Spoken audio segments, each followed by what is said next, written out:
when you guys look at the handle, you notice that there's little highlights here, here, and along the inside edge, right? So I'm going to take my eraser and go along those edges and just lightly drag it along those edges. These highlights are not solid white, so it doesn't have to be a zero, right? And then bringing them out.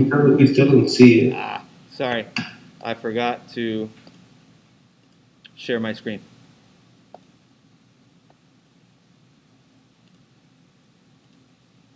There. Sorry, guys. Thank you for letting me know. So again, I went ahead and took my eraser and just dragged it along this edge lightly.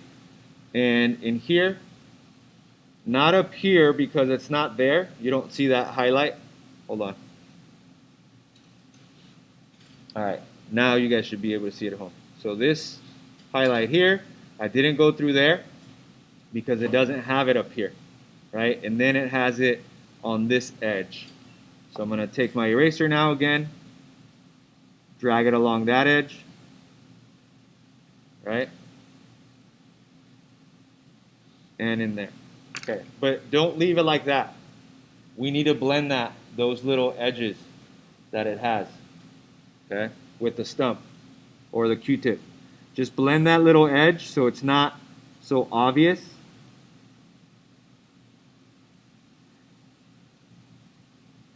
Remember, the better the blending you have, the more realistic your drawing will look. Okay? All right. The last thing we're going to do on this part is adding this line right there. And it's almost pretty light. Okay, so if you can get a really pointy eraser, like I'm just taking this bite from, or not bite, but like this chunk from a bigger eraser that has a nice edge. I'm going to take that edge and just lightly drag it along here.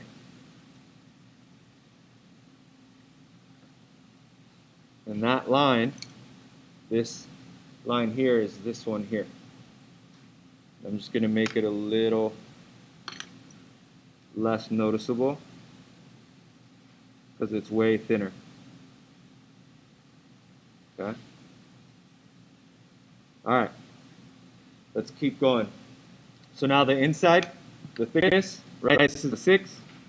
I'm not even going to erase that 6 because it's going to disappear with the solid black value, right?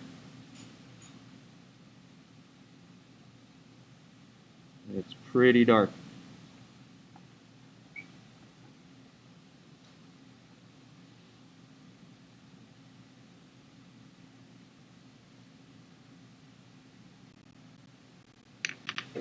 Drag or blend that little tiny edge so it's not so obviously dark and it doesn't look like an outline. One of the common things that people do when they shade is make an outline for everything. You're basically taking away everything you've worked for when you start outlining things for a drawing. Now, keep in mind, some drawings, depending on the type of style you're doing, does require some outlines. So like when you're doing, if you're ever drawing cartoons, cartoons always have outlines, right? Anything that's similar to that will always have an outline. So keep that in mind, okay? All right, the shadow. Let's move on to the shadow. So it's a 5. So I'm just going to take my HB pencil. Do not make it as dark as the thickness of the scissors. If you do, then it's going to be hard to tell where the scissor ends and the shadow begins.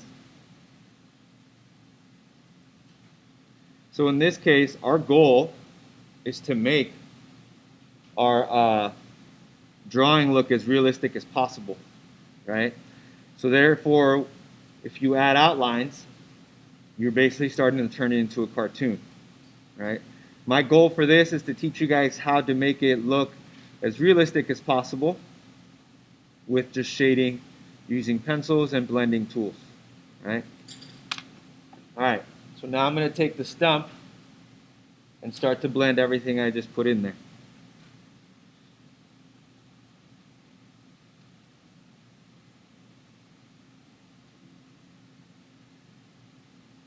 And hopefully you can see that it's starting to take shape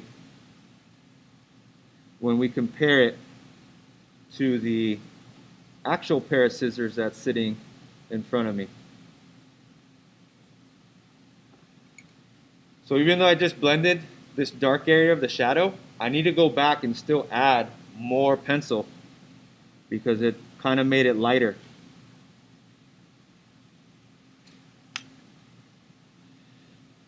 And then again, adding a little bit of the blending it.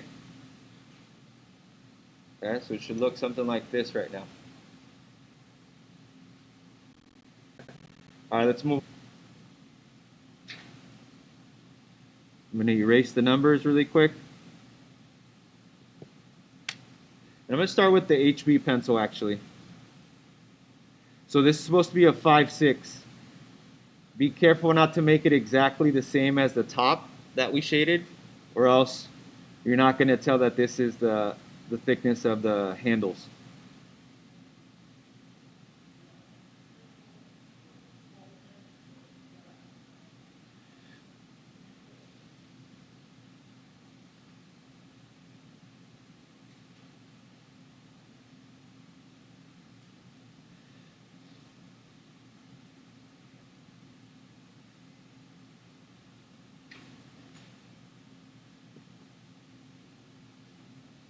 People online, if you guys can't see the video again, like before, please let me know.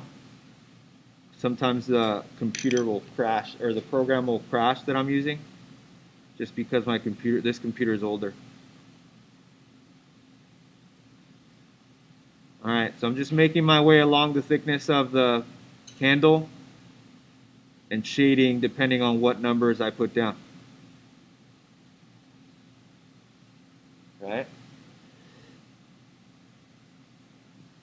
Do you guys remember the trick I showed you to get a nice clean edge for anything that we draw or when we shade? Take a piece of paper, put it along that edge, and then erase. And now I have a nice clean edge, right? So you can definitely do that. All right, let's go ahead and move on to the shadow right underneath. So the shadow, remember, should not be darker than the object. On our actual object, the shadow is way lighter than the object.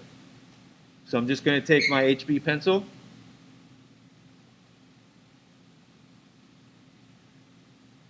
and start to add some value onto the paper. I'm going to end up erasing this outline, by the way, because I don't want it to be this dark. So let me go ahead and erase that outline.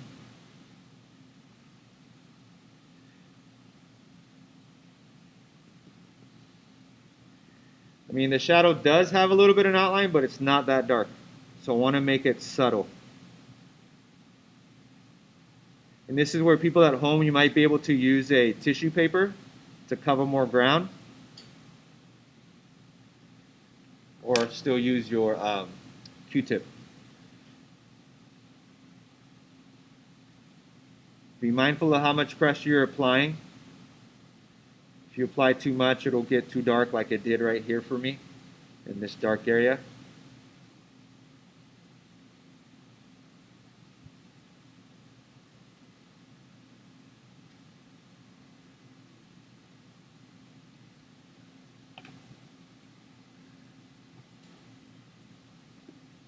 I'm going to just take my eraser and lightly drag it over that dark spot.